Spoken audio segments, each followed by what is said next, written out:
انار اس شہباز نے لا کر کے حضرت گیسو دراز بندہ نواز کی بارگاہ میں دے دیا.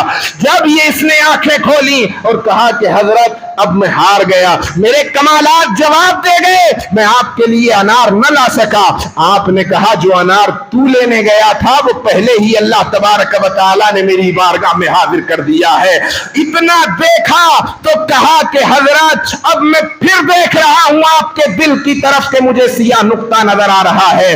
آپ نے کہا ایک بار کلمہ طیبہ پڑھ, اس کے بعد دل کو دیکھ. ادھر اس نے کلمہ طیبہ پڑھا, اس کے بعد حضرت گیسو دراز نے کہا اب دیکھ. جب دیکھتا ہے تو پورا دل صاف نظر آتا ہے. کہا حضرت یہ سیاہ نقطہ کیسا تھا؟ آپ نے فرمایا تو نے کمالات تو بہت حاصل کر لیے تھے, اپنے جسم کو تو نے روشنی دے دی تھی, لیکن وہ دل جس مقام پہ اللہ تبارک و تعالیٰ کا گزر ہوتا ہے وہ ابھی گناہ کی نحوست سے پر تھا. جب تو نے کلمہ پڑھا تو اللہ تبارک و تعالیٰ نے اس کو گناہوں کی نحوست سے دور کر دیا. وہ جو نقطہ تو سیاہ دیکھ رہا تھا میرے دل کا نہیں تھا بلکہ تیرے دل کا تھا. جب تو نے کلمہ طیبہ پڑھا ہے تو رب تبارک و تعالیٰ نے اس کی سیاہی دور کر دی ہے. تو حضرات محترم یہ ولیوں کے کمال ہیں. یہ کمال پر کیسے پہنچتے ہیں؟ یہ دنیا میں رہ کر کے نہیں پہنچتے ہیں, دنیا میں رہتے ہیں لیکن دنیا میں رہ کر کے ان کے دلوں میں دنیا کی محبت نہیں ہوتی بلکہ اللہ کی محبت ہوتی ہے. حضرت مخدوم اشرف جہانگیر سمنانی رضی اللہ تعالیٰ عنہ جب محمود آباد میں پہنچے تو ایک مولانا تھے, مولانا کریم الدین, بہت عرصے سے نمازیں ریاضتیں مجاہدہ کر رہے تھے, لیکن ان کو نماز کے اندر وہ لذت پیدا نہیں ہوتی تھی جو لذت انہیں چاہیے تھی. جب سرکار مخدوم اشرف جہانگیر سمنانی رضی اللہ تعالیٰ عنہ محمود آباد میں آئے تو لوگوں نے کہا کہ حضرت آئے ہیں, تو یہ مولانا کریم الدین بھی پہنچ گئے. عصر کی نماز کا وقت تھا. کہا حضرت اتنے دن سے نمازیں ریاضتیں مجاہدہ کر رہا ہوں لیکن کوئی لذت محسوس نہیں ہو رہی ہے. سرکار مخدوم اشرف جہانگیر سمنانی نے فرمایا پھر عصر کی نماز ہمارے بازو میں پڑھ لینا. عصر کی نماز کا وقت ہوا, آپ کے بازو کے اندر مولانا کریم الدین جب نماز پڑھنے کے لیے کھڑے ہوئے تو پہلی رکعت میں حضرات محترم مولانا کریم الدین فرماتے ہیں ایسا لگتا تھا کہ خانہ کعبہ میرے سامنے کر دیا گیا ہے.